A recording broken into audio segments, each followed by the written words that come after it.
शातिर दिमाग का खेल, मथुरा पुलिस ने किया फेल, बाप बेटे गए जेल। मथुरा में शुक्रवार उस समय हड़कंप मच गया जब अलीगढ़ जिले के गुड़ व्यापारी के पुत्र के अपहरण की सूचना पुलिस को मिली। मामला अपहरण और फिरौती का था तो हड़कंप मचना स्वाभाविक भी था, पर मथुरा पुलिस की कार्य प्रणाली के सामने अपहरण के राज ताश के पत्तों की तरह खुल गए। मामला खुला तो कर्ज में डूबे पिता का ही चेहरा सामने आया। उसी पिता ने खुद के बालक की अपहरण की कहानी को गढ़ने का काम किया। पुलिस ने व्यापारी के पुत्र को जयपुर रेलवे स्टेशन से गिरफ्तार कर मामले का खुलासा कर दिया। गुड़ व्यापारी ने पुलिस को बताया कि उस पर काफी कर्ज हो गया था। लोग तगादा करने के लिए घर तक आने लगे। इन लोगों को चकमा देने के लिए इस तरह की कहानी को अपने पुत्र की मिली भगत से अंजाम दिया। पुलिस ने पिता पुत्र को इस मिली भगत के मामले में गिरफ्तार कर मामला दर्ज कर लिया गया है। अलीगढ़ निवासी गुड़ व्यापारी नवाब सिंह द्वारा बताया गया कि उसका अलीगढ़ में गुड़ का व्यापार है तथा आसपास के जिलों में भी वह गुड़ का व्यापार करता है। मथुरा के कोतवाली क्षेत्र के कलेक्टरगंज में वह व्यापार के सिलसिले में अक्सर आता रहता था, कभी पुत्र को भी भेज देता था।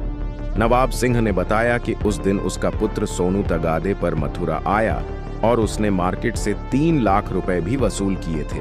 वह पैसे लेकर वापस घर नहीं पहुंच सका, जिसके बाद व्यापारी ने बेटे को कई फोन लगाए, पर कोई जवाब नहीं मिला तो वह बेटे की खोज खबर लेने मथुरा पहुंचा, जहां काफी खोजबीन के बाद उसकी मोटरसाइकिल लक्ष्मी नगर धोबी घाट के समीप मिली।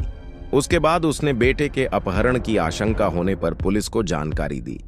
सूचना मिलते ही मथुरा पुलिस एक्टिव हुई और सीसीटीवी फुटेज को खंगालकर मामले की कड़ी जोड़ने लगी। तभी पुलिस को मोबाइल लोकेशन से कई अहम सुराग मिले, जिस पर पुलिस को पिता की ओर शक की सुई घूमती नजर आई।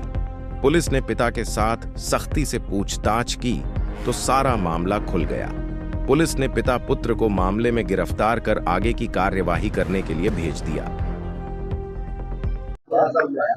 थाना जमुना पार पे एक व्यक्ति द्वारा ये सूचना दी गई थी कि उनके बेटे का अपहरण हो गया है और फिरौती मांगी गई है। इनकी तहरीर पर मुकदमा पंजीकृत किया गया और घटना के अनावरण के लिए थाना सूजी और स्वाट की टीम को लगाया गया था।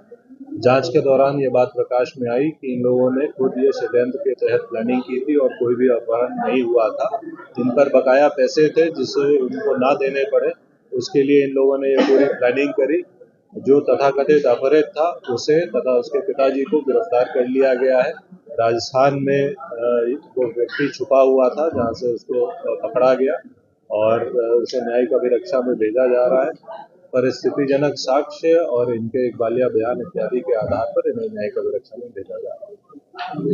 आपका पुत्र दोनों ने ही साजिश रची पूरे घटनाक्रम की या और भी कोई चीज रखी है? अब तक की जांच में इन दोनों की भूमिका सामने आई है और भी यदि कोई है इसमें तो उस संबंध में विस्तृत जांच की जाएगी। बट ये बात स्पष्ट है कि वादी मुकदमा जो है, जो उनके पिता थे, उनको पूरे प्रकरण की जानकारी थी, फिर भी उनके द्वारा गलत सूचना पुलिस को दी गई और साथ ही साथ गुमराह भी किया गया।